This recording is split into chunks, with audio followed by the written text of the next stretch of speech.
Hello friends, आज हम इस वीडियो में महात्मा गांधी से संबंधित महत्वपूर्ण तथ्यों को देखेंगे, एक परिचय के रूप में देखेंगे जो आने वाले किसी भी एग्जाम में आपको हेल्प करेगा। ठीक है, तो चलिए फिर शुरू करते हैं आज का सेशन।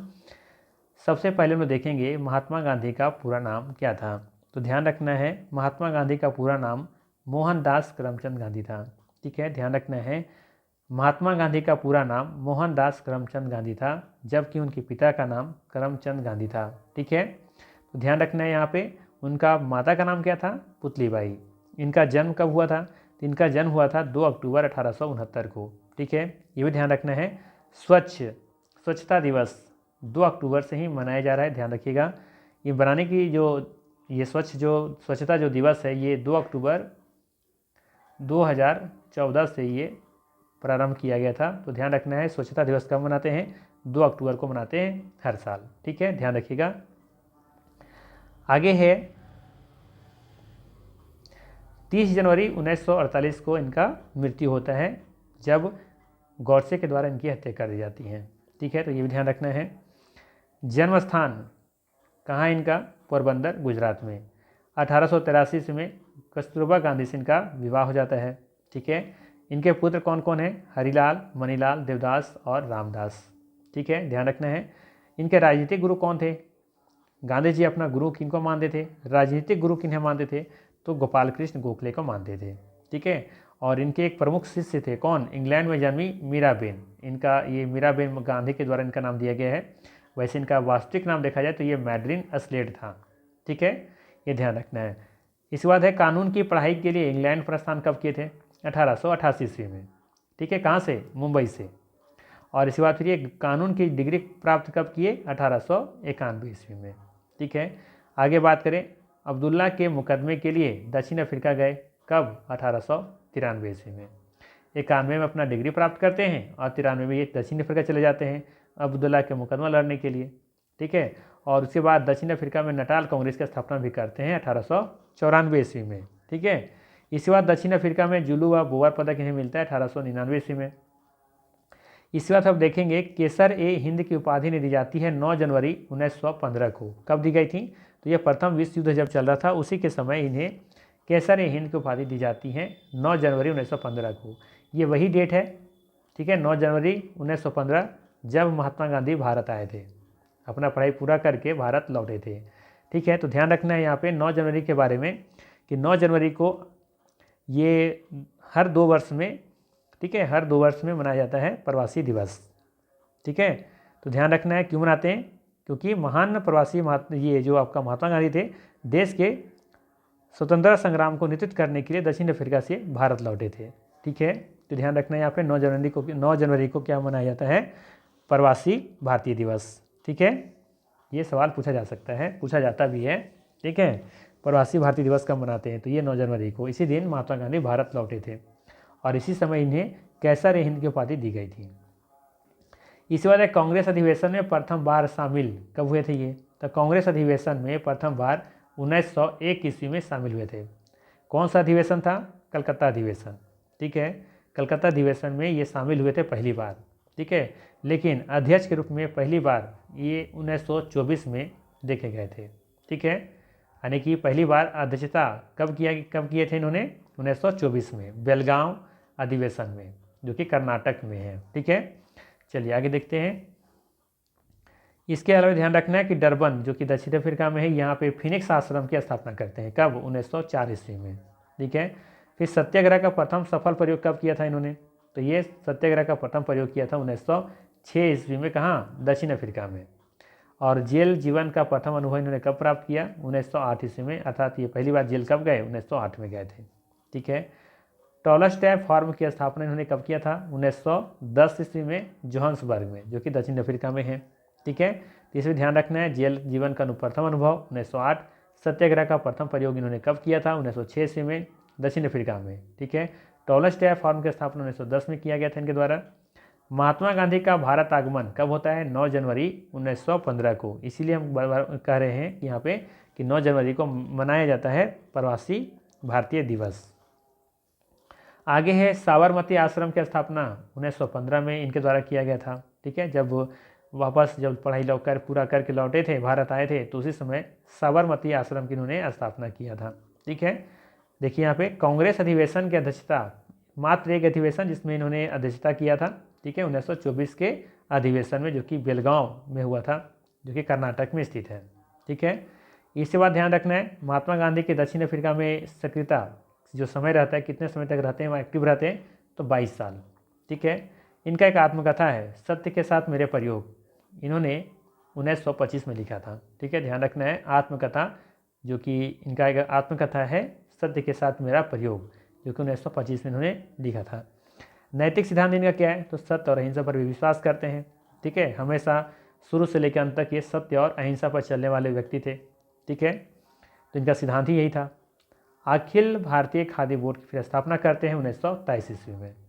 ठीक है, अखिल भारतीय चरखा संघ की स्थापना कब किया गया था, 23 सितंबर 1925 को। ठीक है, आत्मकथा जिसमें लिख रहे हैं 1925 में, उसी समय अखिल भारतीय चरखा संघ की स्थापना करते हैं 23 सितंबर 1925 को।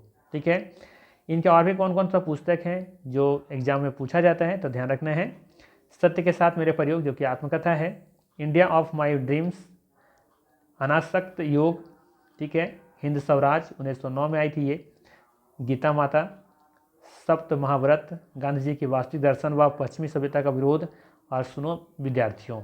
ठीक है, ये सभी ये प्रमुख पुस्तकें हैं जो इनके बारे में लिखी गई हैं। इसके बाद है प्रमुख समाचार पत्र जो कि इनसे संबंधित है, जैसे कि द ग्रीन पैम्पलेट 14 अगस्त 1896 राजकोट से निकलती थी ये, इंडियन ओपिनियन, ठीक है, जो कि दक्षिण अफ्रीका में देखने को मिलता था ये इंडियन ओपिनियन, फिर है यंग इंडिया और हरिजन। तो ये सभी को याद रखना है, ये सभी इनके देखेंगे कि प्रमुख समाचार पत्र थे, हरिजन, यंग इंडिया, इंडियन ओपिनियन, ठीक है, द ग्रीन पैम्पलेट, ये सभी याद रखना है। इस बार फिर देखते हैं थोड़ा सा हम लोग महात्मा गांधी की प्रमुख उपाधियां और उपनाम। देखिए सबसे पहले दे रखा है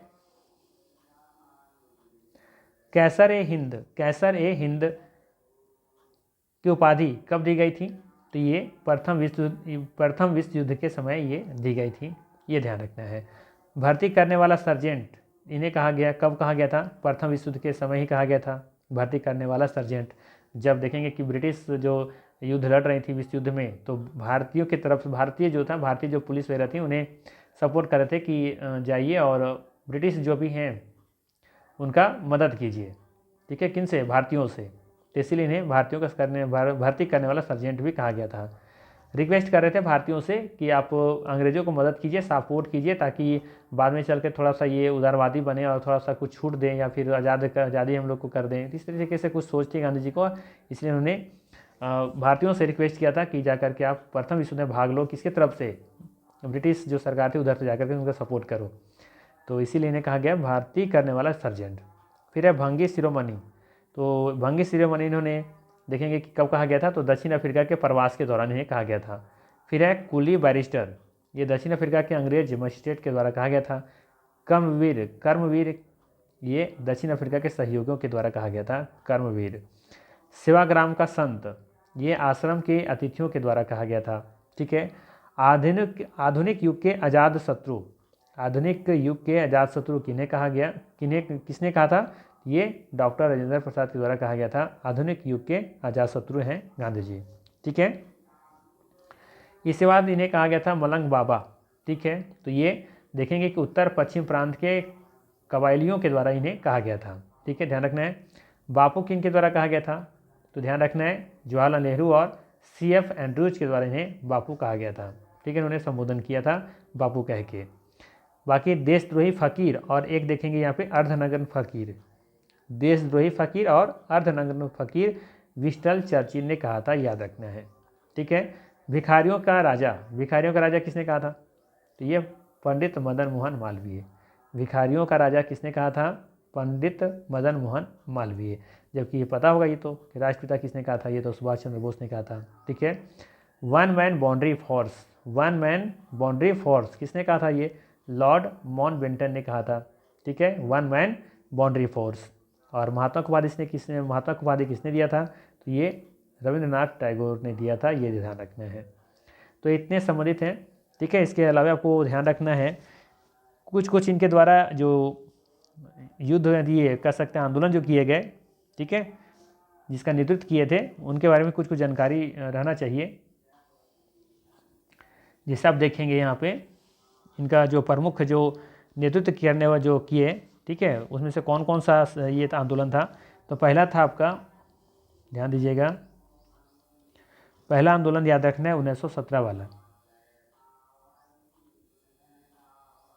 ठीक है। यहाँ पे चंपारण आंदोलन किए थे ये, चंपारण सत्याग्रह कह सकते हैं, ठीक है। इसके बाद 1918 में इनका एक खेरा आंदोलन था, इनका नेतृत्व किए थे,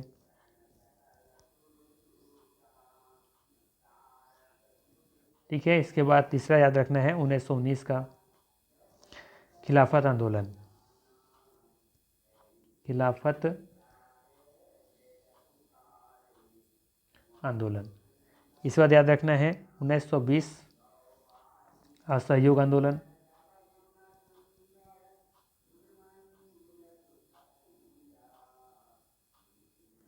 और एक याद रखिएगा 1942 का भारत छोड़ो आंदोलन।